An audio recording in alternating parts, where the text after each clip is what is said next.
मंच पर बैठे हुए सभी नेतागण, यहाँ पर पधारे हुए हमारे मीडिया के दोस्तों,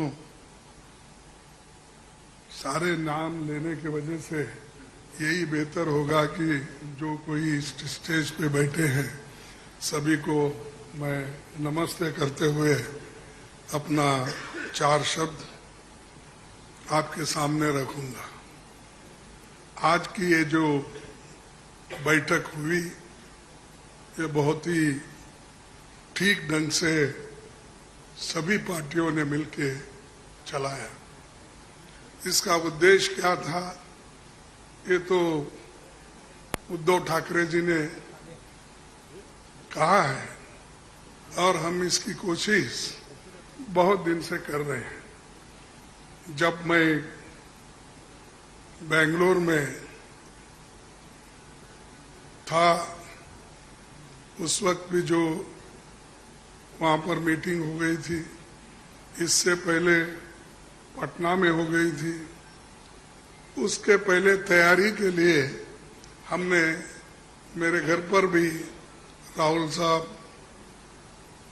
और नीतीश साहब, तेजस्वी और हमारे पवार साहब सभी मिलके एक बार बात किए।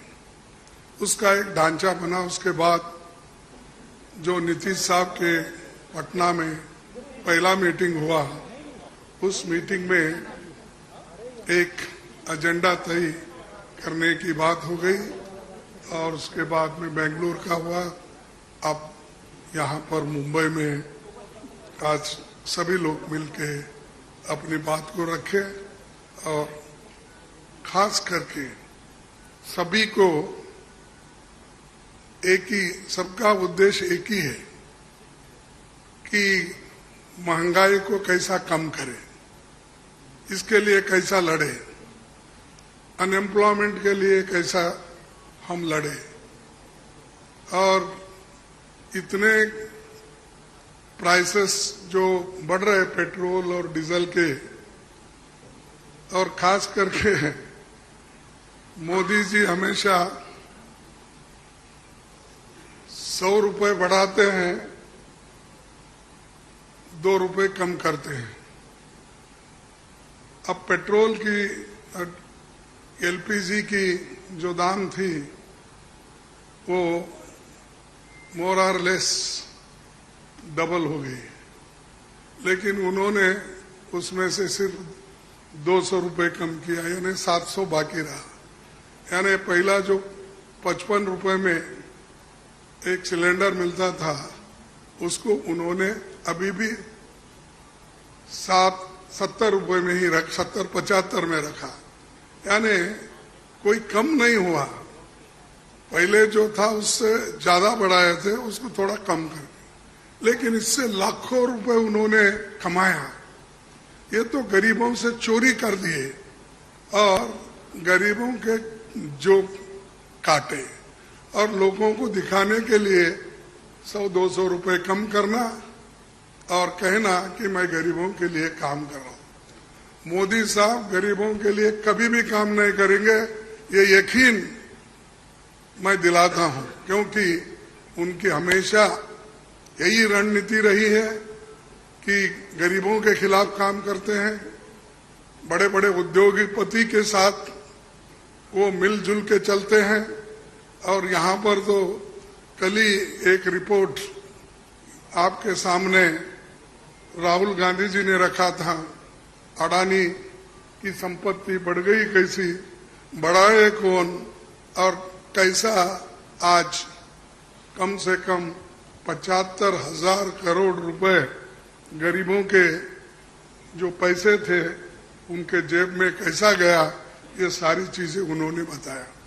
तो ये जो है, इसके खिलाफ लड़ने के लिए जो बड़े बड़े सरमाएदार है और उनको जो पैसा जा रहा है हमारा गरीब का, तो उसको रोकने के लिए इंडिया जीतना जरूरी है और इंडिया जीतने के लिए ही इस मंच पे सभी लोग बैठे हैं।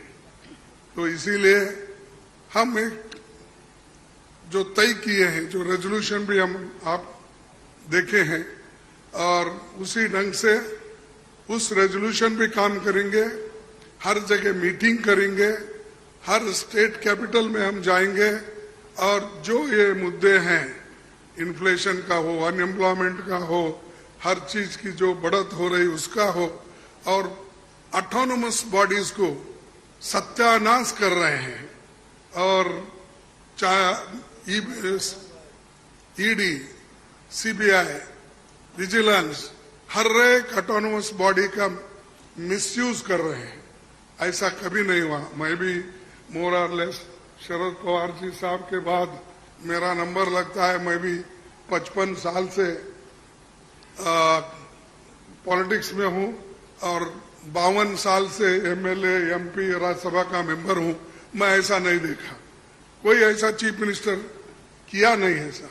लेकिन आज मोदी सडनली और एक बात की कि बिजनेस एडवाइजरी कमेटी को नहीं पूछे, अपोजिशन लीडर को भी नहीं बुलाए, किसी को बुलाए बगैर वो पार्लियामेंट का डेट देकर स्पेशल सेशन बुला रहे हैं।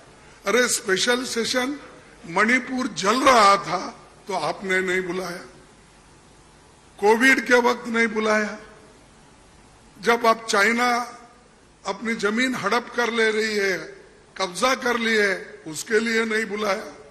लोग तंग और तबाह, इसमें ये हमारा नोटबंदी के वक्त परेशान थे, माइग्रेंट वर्कर परेशान, उस वक्त नहीं बुलाया। जब जब मुल्क अपने मुश्किल में रहता उस वक्त उन्होंने कभी नहीं बुलाया। अब क्यों बुलाया मुझे मालूम नहीं, आज का एजेंडा क्या है उनका मालूम नहीं। तो ये देश चलाने की रीत नहीं है, ये आहिस्ता आहिस्ता डिक्टेटरशिप की तरफ जा रहे हैं। और ये ध्यान में रखना चाहिए कि कभी वो मीडिया उनके साथ है, वो एक उनके दिमाग में है, प्रेस मीडिया हो, टीवी हो, ये सारी चीजें मेरे पास है, ये उनका कहना है। और हमको कभी कभी ऐसा दिखता भी है, माफ करो क्योंकि मैं ऐसा बोल रहा हूं समझ के, आप गुस्से में आके हमारे खिलाफ मत लिखो। तो जो कुछ है वस्तु स्थिति, आपको भी मुंह को ताला लगाया, हाथ बंद दिए आपके भी लिखने के, ये सारी चीजें कर रहे हैं और आहिस्ता आहिस्ता डिक्टेटर के तरफ वो जा रहे हैं।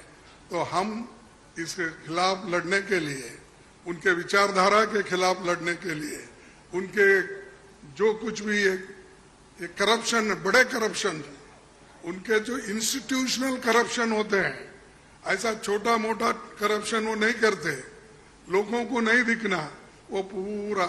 लेकिन सीएजी रिपोर्ट में दिखाया है कितने करोड़ घपले हो गए हैं। तो उनका करप्शन इनविजिबल है और वो हमेशा अपनी बात ये कहते हैं कि मैं किसी को न खाऊंगा न किसी को खाने दूंगा। लेकिन खाने तो सबको दे रहे हैं, अपने को जो चाहते हैं उनको तो दे रहे हैं, लेकिन लोगों को भूखे मार रहे हैं, लोगों को कुछ नहीं दे रहे। तो इसके लिए हम आवाज उठाए और उसके तहत हम काम करना है। आगे भी हमारी कहाँ मीटिंग होगी हम तय करने वाले हैं, जल्द से जल्द वो भी मीटिंग होगी। और बाकी के जो विषय हम आपके सामने रखे हैं मुद्दे, उनके ऊपर हम लड़ते रहेंगे। वो डराने की कोशिश करते हैं, हम डरेंगे नहीं, ये हमारा वायदा है। और हम हमेशा लड़ते रहेंगे और जीतते रहेंगे। और आज मुंबई में जो हमारे महाराष्ट्र विकास आघाड़ी जो ये स्टेप लेकर हमको बुलाए हैं, उद्धव जी लीड लिए हैं और बाकी कांग्रेस पार्टी और एनसीपी सभी ने मिलके ये जो एक यहाँ पर कार्यक्रम रखा और बहुत यशस्वी हुआ। इसलिए मैं उन महाराष्ट्र विकास आघाड़ी के सभी नेताओं को धन्यवाद देता हूं और आप सभी को भी मैं धन्यवाद देता हूं, क्योंकि आगे की और भी मीटिंग्स है, वो डेट टाइम सभी बताएंगे और कहाँ मीटिंग हमारी होगी, वो से 5-6 जगह पब्लिक मीटिंग होगी, वो भी हम आपको बताएंगे और काम करते रहेंगे और मजबूती के साथ काम करते रहेंगे। इसको ढीला करने की कोशिश मोदी जी कितना भी कोशिश करे, हम वो डरने वाले नहीं है।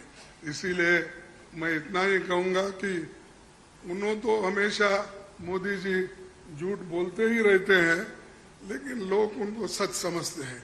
लेकिन अभी भी मराठी में एक कहावत है, खोटा बोला पण रेटून बोला, तो ऐसा उनका है।